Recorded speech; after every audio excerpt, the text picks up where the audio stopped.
Everyone, ನಾ ಇವತ್ತು ಅಟ್ಲನೆಲ್ಲ ಸ್ವಚ್ಛ ಮಾಡಾಕಿದ್ದೆ ನೋಡ್ರಿ. ಎಲ್ಲ ಪಂಚಮಿ ಹಬ್ಬ ಇದ್ದಕ್ಕೆ ನಮ್ಮ ಮಮ್ಮಿ ಸ್ವಚ್ಛ ಮಾಡಕ್ಕೆ ಹೇಳಿದ್ರಿ. ನೋಡ್ರಿ ನಾನು ಆಯುಧ ಹಿಡ್ಕೊಂಡು ನಾ ಕೆಲಸ ಸ್ಟಾರ್ಟ್ ಮಾಡಿದ್ದೆ. ಹೂ ಸ್ಟಾಪ್ಡ್ ಯು? ನಿಮ್ಮನ್ನ ತಡೆದಿರುವವರು ಯಾರು? ಧೂಳು ಹೊಡ್ಯಾತಿದ್ದೆ ನೋಡ್ರಿ. ಧೂಳು ಹಿಡ್ಕೊಂಡು ಆಮೇಲೆಲ್ಲ ಕ್ಲೀನ್ ಮಾಡ್ಬೇಕಿತ್ತು. ಭಾಳ ದಿನ ಆಗಿತ್ತು ರೀ ಲಾಗ್ ಹಾಕಿದ್ದು. ಸ್ವಲ್ಪ ಕೆಲಸ ಇದ್ವು, ಕಾಲೇಜ್ ವರ್ಕ್ ಇತ್ತು, ಅದಕ್ಕೆ ಲಾಗ್ ಹಾಕಿದ್ದಿಲ್ಲ ರೀ. ಭಾಳ ದಿನ ಆಗಿತ್ತು. ಎಲ್ಲ ಧೂಳು ಹೊಡ್ಯಾತಿದ್ದೆ ನೋಡ್ರಿ. ಈ ವಿಡಿಯೋನ ನಮ್ಮ ತಮ್ಮ ಮಾಡ್ಯಾನ್ರಿ. ಎಲ್ಲ ಧೂಳು ಹಿಡ್ಕೊಂಡು ಆಮೇಲೆಲ್ಲ ಕ್ಲೀನ್ ಮಾಡಾಕ್ತಿದ್ದೆ ನೋಡ್ರಿ ಕೆಳಗಿಂದ. ಭಾಳ ದಿನ ಆಗಿತ್ತು ರೀ ಲಾಗ್ ಹಾಕಲಿ. ಲೈಕ್ ಮಾಡಿರಿ, ಶೇರ್ ಮಾಡಿರಿ, ಕಮೆಂಟ್ ಮಾಡಿರಿ, ಎಲ್ಲರೂ ಸಬ್ಸ್ಕ್ರೈಬ್ ಮಾಡ್ಕೊರಿ. ನಾ ಧೂಳು ಹೊಡಿಯೋದೆಲ್ಲ ಮುಗಿಸೋದ್ರೊಳಗೆ ಮಳೆ ಬಂತು ನೋಡ್ರಿ ಫ್ರೆಂಡ್ಸ್. ಮಳೆ ಒಳಗೆ ಕೆಲಸ ಮಾಡೋದು ಭಾಳ ಖುಷಿ ರೀ. ಮಳೆ ನೋಡ್ಕೊಂಡು ಕೆಲಸ ಮಾಡಿ ಮುಗಿಸಿದೆ ನೋಡ್ರಿ. ಆಗಿದ್ದು ಹಿಂಗಾತು ರೀ. ಎಲ್ಲ ಕ್ಲೀನ್ ಆಗಿತ್ತು ನೋಡ್ರಿ.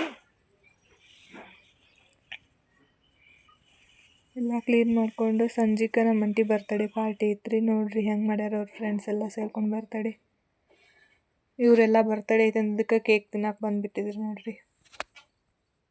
ನೋಡ್ರಿ ಇವರೆಲ್ಲ ಹೆಂಗೆ ಮಾಡ್ತಾರೆ.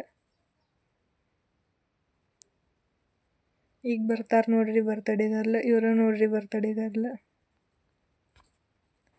ಇದುವರೆಗೂ ನನ್ನ ಫ್ರೆಂಡ್ಸು ನನ್ನ ಬರ್ತಡೇ ಹಿಂಗೆ ಮಾಡಿಲ್ರಿ. ಇವರೆಲ್ಲರೂ ಸೇರ್ಕೊಂಡು ಹೆಂಗೆ ಮಾಡ್ಯಾರ ನೋಡ್ರಿ ಫ್ರೆಂಡ್ಸಿಂದ ಬರ್ತಡೇ. ಹಿಂಗೆ ಮಾಡ್ಬೇಕು ರೀ ಫ್ರೆಂಡ್ಸ್ ಬರ್ತಡೇ ಎಲ್ಲರೂ ಸೇರ್ಕೊಂಡು.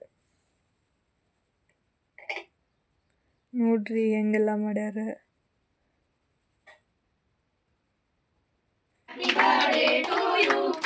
ಬರ್ತಡೇ ಐತಂತ ಕರೆದು ನನ್ನ ಒಬ್ಬಾಕಿನ ವಿಡಿಯೋ ಮಾಡಕ್ಕೆ ಹಚ್ಬಿಟ್ಟಾರೆ ನೋಡ್ರಿ. ಅಷ್ಟವರು ಸೇರ್ಕೊಂಡು ಒಂದು ಫೋಟೋಗೂ ಕರ್ಕೊಂಡೇ ಇಲ್ರಿ ನಾನು. ಆಮೇಲೆ ಗಿಫ್ಟ್ ಕೊಟ್ಟಿದ್ರಿ, ಫೋಟೋ ಗಿಫ್ಟ್. ಇದಾಗಿತ್ತು ರೀ ಇವತ್ತಿನ ವ್ಲಾಗ್. ಮತ್ತೆ ಭೇಟಿಯಾಗೋಣ. ನಮಸ್ಕಾರ.